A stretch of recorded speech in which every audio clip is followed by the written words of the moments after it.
Kansas winter wheat farmers now hoping for a lot less rain than they got last month as they start harvesting their crops.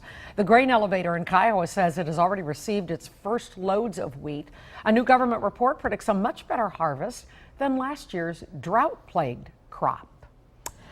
New at 6 now. Before the farm bill passed last year, taxpayers were footing about $20 billion a year to farm subsidies. Our Washington correspondent Nick Starling says after a few changes, lawmakers hope the program will stop using so much of your money.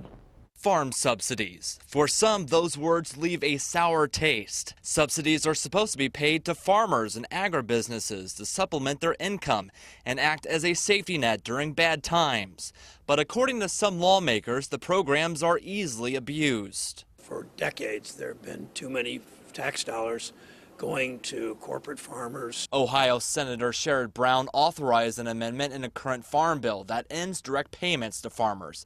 It also protects against fluctuating crop prices. An insurance plan, if you will, so when prices are particularly low or natural disasters have hit, so farm production yield is way down, that farmers have a safety net. Nebraska Congressman Adrian Smith is also on board. Rather than just a farmer receiving indirect or direct payments from the government without ever paying a premium or anything.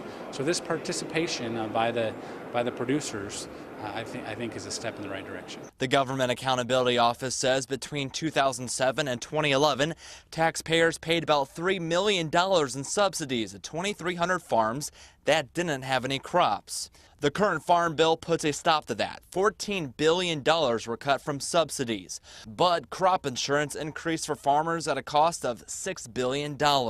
I'm looking at a better way of doing things, that even Nebraskans are very used to handling and so forth. Let's look for innovation, but let's not sell ourselves short. But lawmakers admit these programs are not perfect and they still have a lot of work to do to cut government waste. Well, any large program is going to be difficult to manage. Some number of some big corporate farms still are gaming the system. In Washington, Nick Starling, KAKE News. And with the direct payments now gone, the USDA predicts that will save taxpayers about $19 billion over the next decade.